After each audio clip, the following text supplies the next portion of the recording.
Hi everyone, I hope you are well. I hope you've had a great day. Just going to give it a few minutes to give people a chance to log in. Hopefully, right now, as I'm speaking, people are getting notifications to say we're going live, and they are quickly making their way to connect up now. So we're just going to keep just speak for a few minutes just to give a bit of time for people to join us. Like I said, I hope you've had a great day. At this point, I'll have spent most of the day shifting heavy breeze blocks and rubble into a skip.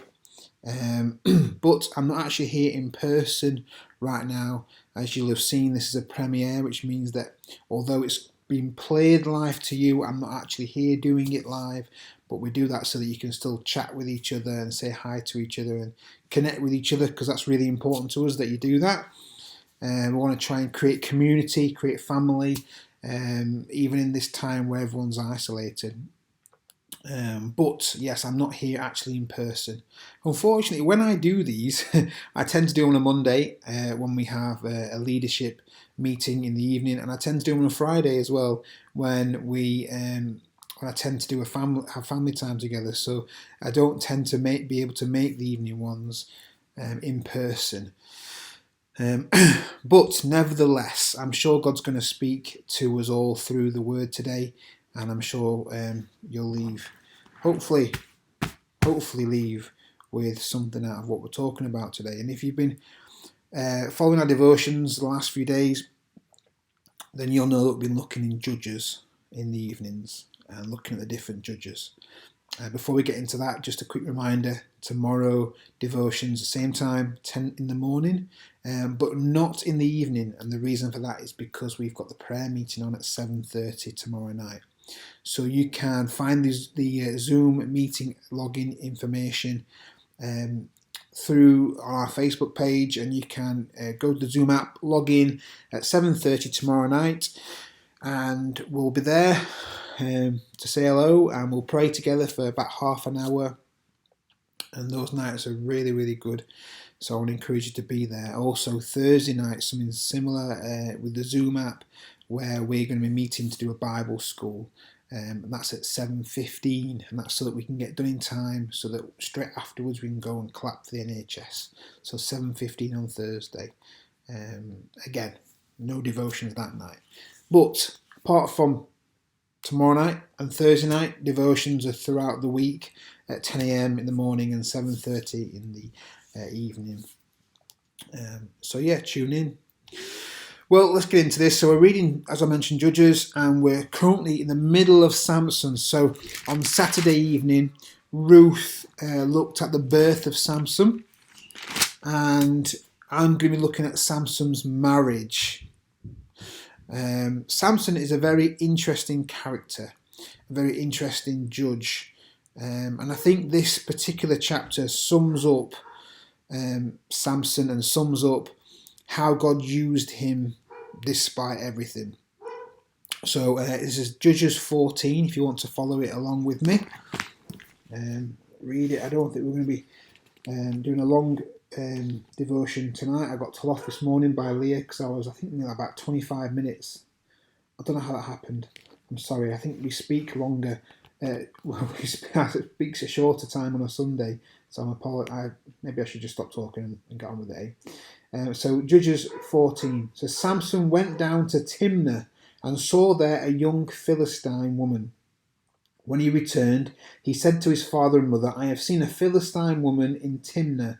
Now get her for me as my wife." His father and mother replied, "Isn't there an acceptable woman among your relatives or among all our people? Must you go to the uncircumcised Philistines to get a wife?" But Samson said to his father, "Get her for me. She's the right one for me." Just up there for a second. So in case you didn't understand what was going off here, well, firstly, I would imagine that in Ruth's devotion on Saturday night, she would have gone into how Samson is a Nazirite, right? So he took certain vows. And those vows are quite strict. And those vows meant that he couldn't do certain things. But not only that, but actually Israelites in general had certain rules that they could and couldn't do. Nazarite was supposed to be held to a higher standard than normal Israelites. But actually this comes under the general rules that God would put in place for the Israelites. He told them that they shouldn't marry people from other countries. Now that sounds a bit of a weird rule, right? But the reason behind it was that God was trying to preserve their nation, right? Bearing in mind the Israelites were meant to be an example to all nations of God's grace and God's rule and how living for God, how it looked, and how great our God is, right? It was the illustration for the entire world, and obviously leading on eventually, so how God was saving them. The idea was God wants to save the whole world through Jesus, so it's meant to be an example. So he had these strict rules, and so Samson should not be looking for a woman outside. He shouldn't be looking for a woman who's a Philistine. The Philistines at that time were like the bad guys. They're the ones who were persecuting the Israelites. As you know from previous devotions, I know I've said this, that Judges is all about how a person is raised up and they help lead like a revolt, or in some way they rescue the country from oppression, because the Israelites had turned away from God, they'd sinned, and so God had allowed other nations to come and oppress them, because ultimately the other nations were stronger than them. But when God's on your side and you're the underdog, it doesn't make any difference, because with God on your side you're always more powerful than anyone else. But anyway, so the Israelites were in the situation when the Philistines were opposing them, and Samson was the judge. He was the one God had given him supernatural strength, right? So he's asking for a wife that's not an Israelite. So he's asking for something he shouldn't do. He's essentially doing something wrong. And it says in verse 4, his parents did not know that this was from the Lord, who was seeking an occasion to confront the Philistines. For at that time, I've got my Bible over here, at that time they were ruling over Israel. Very, very strange verse, and I've actually preached on this before, that his parents did not know this was from the Lord. So does that mean that God was making Samson sin? No, God doesn't do that. In fact, there's other scriptures that back that up. God does not cause you to sin or do something wrong or cause you to be disobedient. But what it is saying is this, it's saying that God was going to use what Samson's wrongdoing and wrong thinking and wrong behaviour, going to use that for his glory. And I just want to stop there for a minute and just explain that, we make mistakes as human beings. We do things wrong. I want to tell you today that does not write you off. It does not mean that God can't use you. It does not mean that God can't work in your life. It also doesn't mean that God's not in control. And I think that's a really important thing to say here, because God was in control of the situation, even though Samson was making the wrong choice, and God will always allow us to make the wrong choice. He won't zap us and make us behave and do exactly what he wants, because that's not free will, that's not choice. But God is still in control. So therefore, God, knowing that Samson was going to make this mistake, worked it all around for good. He was looking for an opportunity for the Israelites to be set free from the Philistines. So that's what it's mean here. It's saying, father and mother were saying the right thing. They were saying, hey, it's not right, you shouldn't do this. But they didn't know that God was going to use this to bring about a confrontation with the Philistines at the time. Samson went down to Timnah together with his father and mother. As they approached the vineyards of Timnah, suddenly a young lion came roaring towards him. The Spirit of the Lord came upon him in power, so that he tore the lion apart with his bare hands, as he might have torn a young goat. But he was told neither his father nor his mother what he had done. Then he went down and talked with the woman, and he liked her. Again, stop there for a second. So here we've got Samson. He's doing something wrong. He's walking towards doing something wrong, and a lion comes along, a lion that could have killed him. And the Spirit of God comes on him in strength and power, and he deals with the lion. I want to talk to you a minute about something which is a scary, scary thought for me. a warning for me and hopefully a warning for you. The Spirit of the Lord came on Samson even though he wasn't living right. And there's another Bible verse which I'm not sure if I recall it right, but it's that God's gifts are without reproach. In other words, he gives his gifts freely. That's God's grace. God looks at us and, whether we're sinning in a massive way or sinning in a little way, sin is sin to him. And so he gives his gifts freely. He gives the Holy Spirit freely. It's all free to us, right? If we're living in grace. The scary thing is that we can be living in a way that's not honouring him and still be operating in things like the gifts of the Spirit. It's scary. In fact, you may have even heard of preachers and kind of well-known church leaders who seem to be living a very powerful life, but then all of a sudden it comes out that they have this secret sin in the background there. And it's a warning to us all, really. Don't judge or base your opinion of where you stand with God on how much of the gifts of the Spirit you're operating in. Whether you're right with God comes down to grace, and whether you're right with God is actually not necessarily going to be indicated by whether or not you're operating in the gifts of the Spirit. And we need to be very, very careful as individuals that we don't kind of get so sucked in to church and so sucked into the way we're doing things and so sucked into operating in things like the gifts of the Spirit, like prophecy and gifts of healing, and think to ourselves and get complacent and think to ourselves, oh, everything's all right. It must be God must be approving of my life because of these things, because they're actually two separate things. That's the power of grace.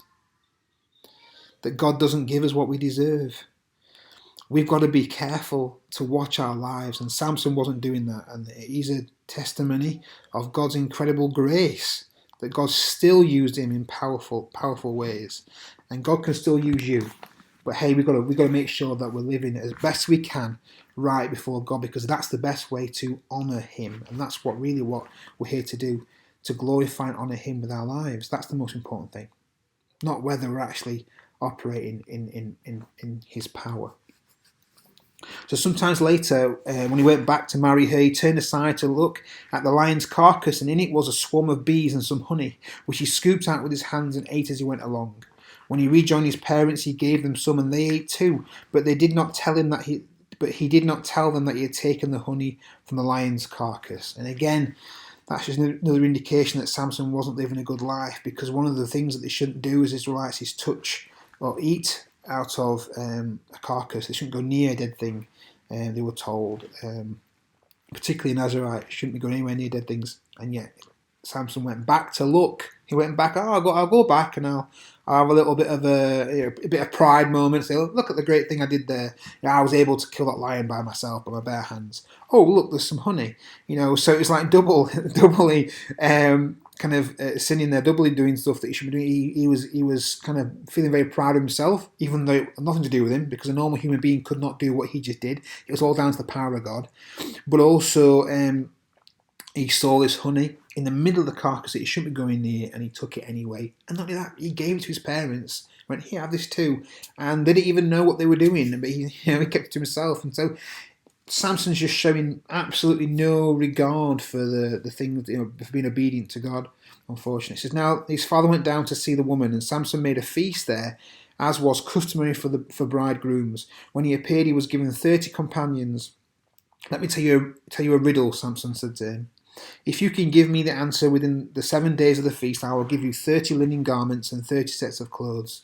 If you can't tell me the answer, you must give me 30 linen garments and 30 sets of clothes. Tell us your riddle, they said. Let's hear it. He replied, out of the eater, something to eat. Out of the strong, something sweet. For 3 days they could not give the answer. On the 4th day they said to Samson's wife, coax your husband into explaining the riddle for us, for we will burn you and your father's family to death. Did you invite us here to rob us?